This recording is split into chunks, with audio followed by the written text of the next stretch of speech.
L is for the way you look at me. O is for the only one I see. V is very, very extraordinary. Hola gente linda de nuestra teleaudiencia y de las redes. Hoy nos vamos con un tema muy lindo. Se llama Inteligencia Artificial y Educación. Sé que muchas docentes, especialmente del Valle de Sianca, de Güemes, del Bordo y otros lugares, siguen este programa. Bueno, especialmente para ustedes, después de haber festejado el Día del Maestro, vamos a compartirlo con dos excelentes académicas de la Universidad Católica de Salta. Nos vamos a un corte y ya volvemos. Every moment's a day. Every day seems a lifetime. Every day seems like a lifetime. Let me show you the way. Let me show you the way to a joy beyond compare. Prohibido prender fuego. El 95% de los incendios son provocados por el hombre. El viento y el clima seco aumentan el riesgo. Por favor, no quemes pastos, restos de poda o basura. Actuemos rápido. Comunícate con el Sistema de Emergencias Provincial 911 o al 105, Municipalidad de Salta. Y ahora sí nos acompaña Constanza Diedrich. ¿Cómo estás, Constanza? Hola, Estela, ¿cómo estás vos? Gracias por la invitación. Siempre ella tan generosa y cordial les va a dedicar, porque estuvo participando en algunos eventos importantes, pero es algo que todavía está en investigación y sería muy lindo que nos ponga al tanto sobre lo que ha ocurrido en estos últimos tiempos. Y Mariela Capaldo, que es decana de la Facultad de Educación de la UCASAL. Hola, Estela, un gusto estar acá nuevamente. Gracias por venir. Ellas están trabajando, la verdad que extenuante al final del día. Hoy es un día laboral para nosotros. Sí. Sí, así que muy generosas en este tema. Y bueno, vamos por eso, porque cuando uno trata de abordarlo, excede la hora del programa. Yo sé que hay tanto por decir, así que presentación corta y la palabra es de ustedes. Bueno, justo antes de comenzar el programa estábamos conversando sobre la impronta que está dejando en el contexto actual del campo educativo toda la aparición de la inteligencia artificial, ¿no? Cómo impacta en distintos ámbitos de la existencia cotidiana nuestra, pero puntualmente en el campo educativo los desafíos importantes que presenta a futuro, porque claramente está impactando en los procesos de enseñanza, en los procesos de aprendizaje y en la gestión dentro de las instituciones educativas, ¿no? Hoy en día creo que el tema de la inteligencia artificial está en lo que es la agenda educativa, pero si nosotros tenemos que remontarnos al origen, tendríamos que ir bastante más atrás. Fíjate vos que nosotros podemos remontar el origen del concepto de inteligencia artificial, o la primera vez que aparece nombrado fue en el año 1950, cuando Turing justamente plantea esta intención de generar una inteligencia a través de las máquinas similar al pensamiento humano. Y a lo largo de todos estos años ha venido desarrollándose con etapas de avances y etapas donde no se avanzó tanto. Pero lo que ha generado esta implosión ha sido el desarrollo de lo que nosotros llamamos hoy en día la inteligencia artificial generativa, que se basa justamente en la utilización del lenguaje natural para producir nuevo contenido. En realidad, cuando hablamos de inteligencia artificial, podemos pensar, voy a hacer una breve síntesis conceptual para que quede más claro, de lo que llamamos inteligencia artificial estrecha o débil, que para tranquilidad de todos los docentes que nos están viendo, es lo que está hoy en día vigente, ¿sí? Que es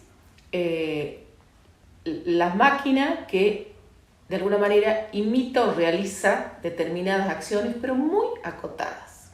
Cuando hablamos de inteligencia artificial general o fuerte, es una mirada a futuro de lo que puede llegar a ser la inteligencia artificial y que se piensa como una inteligencia artificial que se va a equiparar al pensamiento humano, al funcionamiento cognitivo humano.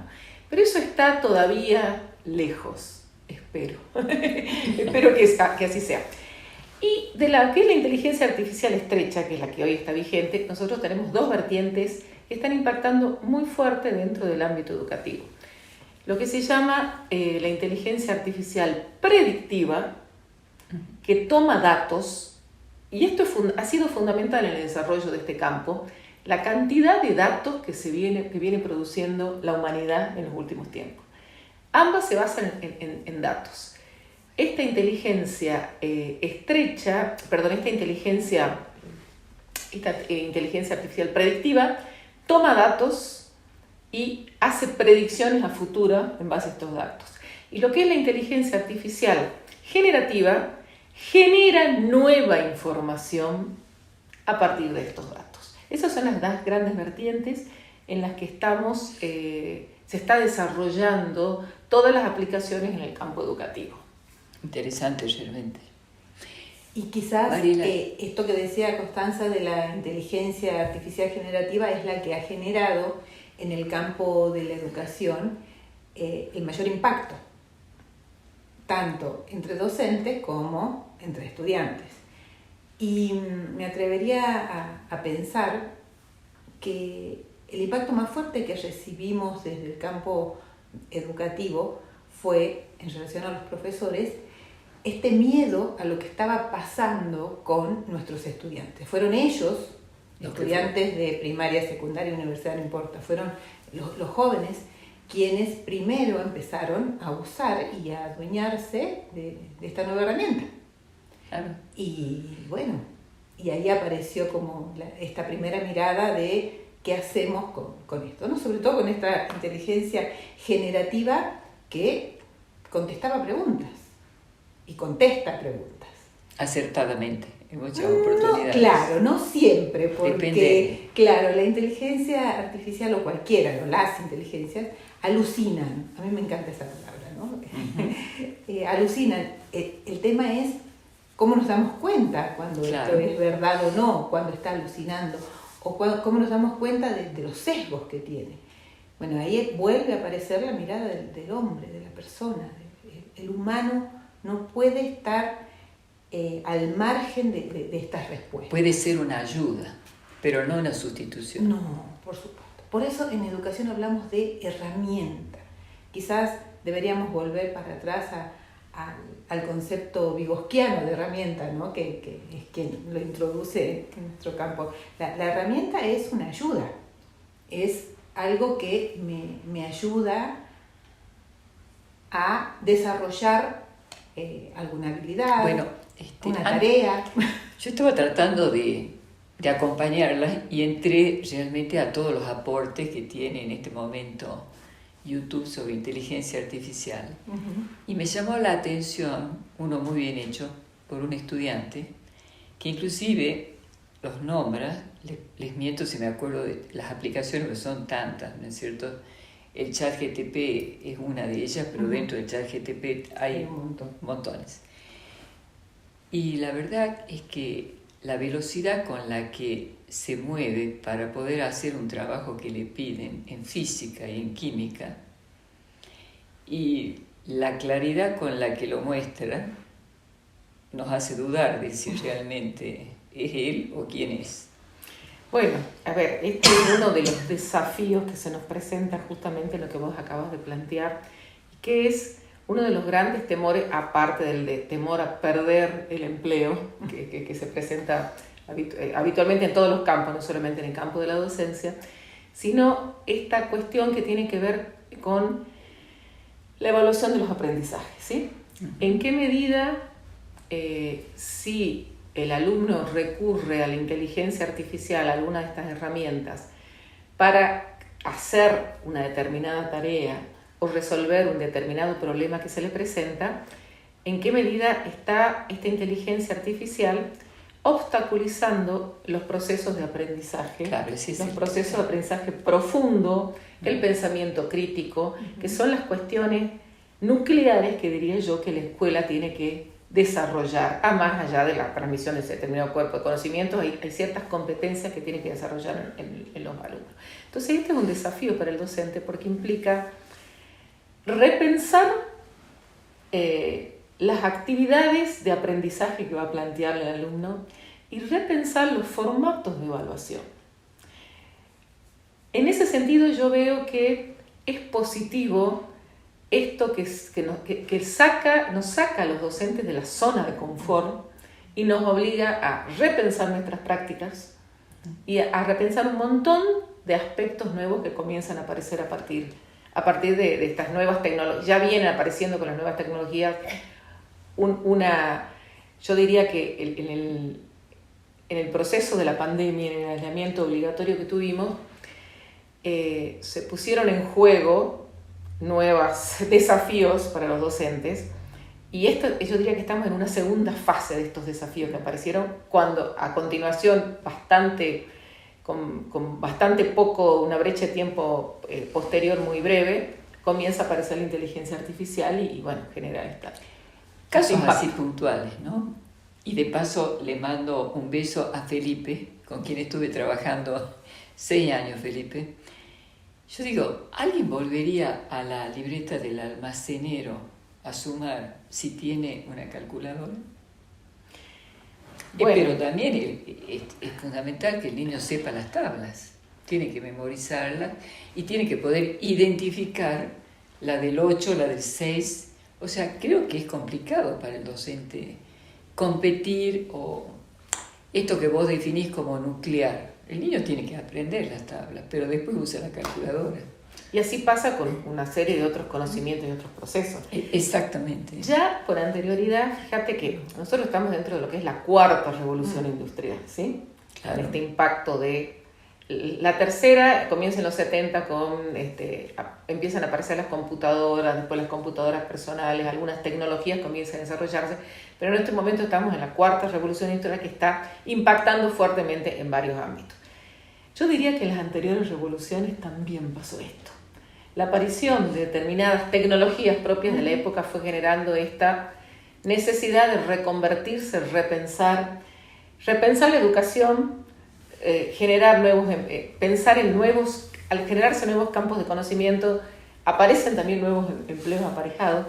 Y yo creo, esto que me dijiste me dejó pensando el uso de la calculadora generó que las operaciones que realiza el sujeto para realizar una operación matemática, las operaciones cognitivas, se han visto restringidas, se han visto afectadas.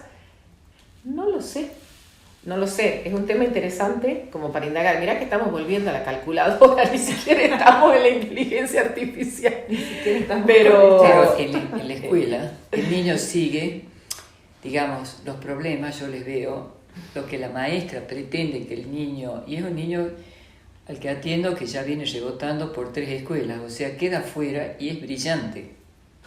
Es más, viene con un diagnóstico complicado psiquiátrico porque no es entendido, porque el docente no entiende por qué este niño se aburre en la clase, porque no le interesa, porque él ya pertenece a otra era, entonces se maneja con la inteligencia abstracta perfecto, pero le cuestan algunos procesos que él directamente los resuelve de otra manera. Entonces ahí es a donde trastabillea el rol del docente. Me parece que el docente corre atrás del alumno en este momento. O sea que, a ver, te voy a dar, Mariela, que comente un poco, me parece re interesante.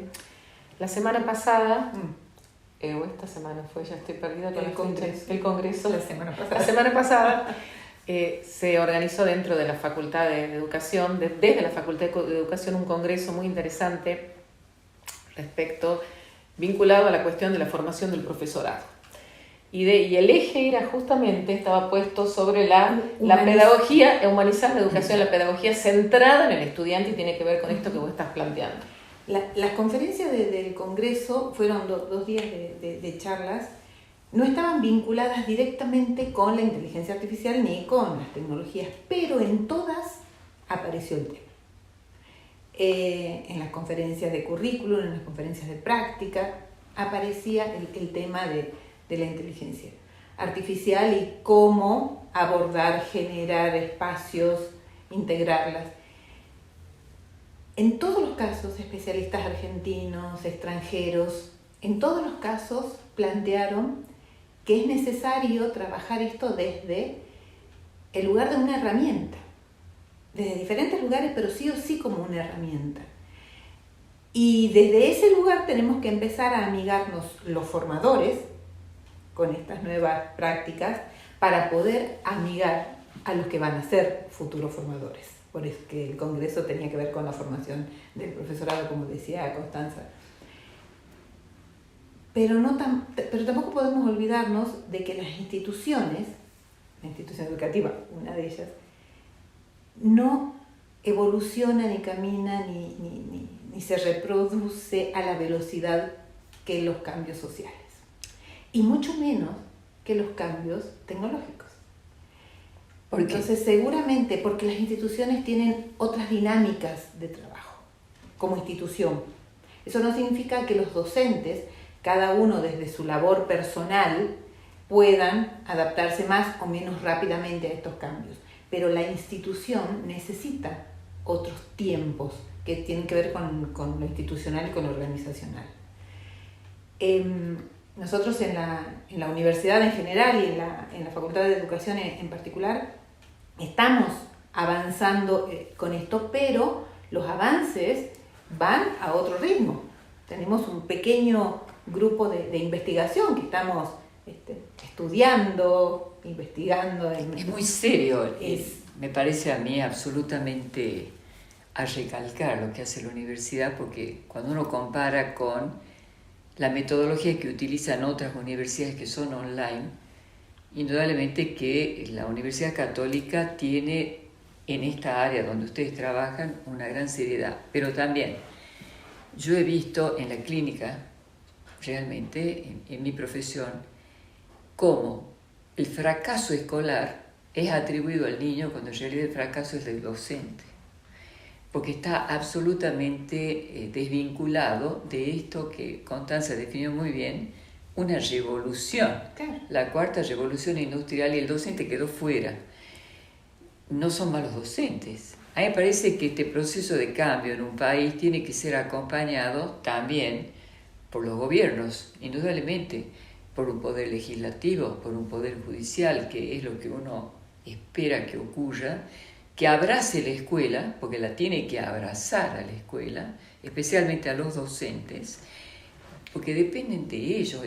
Para mí, Argentina va a avanzar, y cualquier país, en la medida que pueda marcarle un rumbo a estas cosas de las que estamos hablando, porque si usted no tiene los parámetros claros de hasta dónde, y una norma, digamos, de qué le vamos a permitir como una ayuda tecnológica y qué no, entonces puede que la inteligencia se apropie del espacio.